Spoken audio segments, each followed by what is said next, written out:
అందరికీ నమస్కారం. First of all thank you మమ్మల్ని ఇన్వైట్ చేసినందుకు. బాలయ్య గారికి కంగ్రాచులేషన్స్ 50 years కంప్లీట్ చేసినందుకు.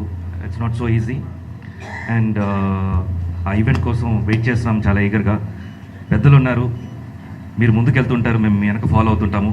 డెఫినెట్గా మీరు ఏం చెప్తే అది మేము ఫాలో అవ్వాల్సిందే. అండ్ ఈ ఎక్స్పీరియన్స్ కూడా చాలా కొత్తదనమాట, ఈ ఈవెంట్స్లో మేమందరూ పార్టిసిపేట్ చేసేది. So thank you so much sir involve చేసినందుకు. అండ్ మెర్చండైజర్ ఐడియా యాక్చువల్గా మేము మా డిస్కషన్లో ఉండింది, ఇది ఇంప్లిమెంట్ చేయాలని చెప్పి. ఎక్కడో లీక్ అయినట్టుంది, ఈ ఈవెంట్లో పెట్టేశారు. బట్ వెరీ హ్యాపీ వచ్చినందుకు, మీన్స్ లాంచ్ చేసినందుకు. అండ్ ఇది ముందు చాలామందికి ఐడియా లేదు, ఇది చాలా హెల్ప్ఫుల్ అయిపోతుంది ఫ్యాన్స్కి అండ్ సినిమా లవర్స్కి. అండ్ ఈవెంట్ కోసం వెయిట్ చేస్తున్నాను. Thank you so much. వేదిక ముందున్న సినీ ప్రముఖులందరికీ, పాత్రికేయ మిత్రులందరికీ పేరు పేరున నమస్కారం.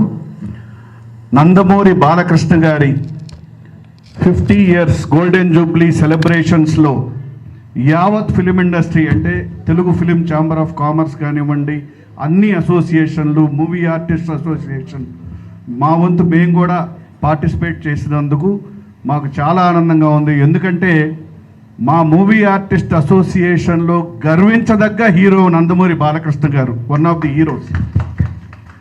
ఒక్క రంగంలోనే కాదు, వారి నటనలో వైవిధ్యమైన ఎన్ని గొప్ప హీరో పాత్రలు చేశారో, అలాగే రాజకీయ పరంగా ప్రజల్ని చైతన్యవంతం చేసి ఎన్నిసార్లు హ్యాట్రిక్ కొట్టి గెలవటం జరిగిందో, అన్నిటికంటే గొప్పది వారు క్యాన్సర్ హాస్పిటల్ని ప్రపంచవ్యాప్తంగా ఎంతోమంది క్యాన్సర్ పేషెంట్స్కి చాలా గొప్పగా సేవ చేసి దానికి ఫండ్స్ కలెక్ట్ చేసి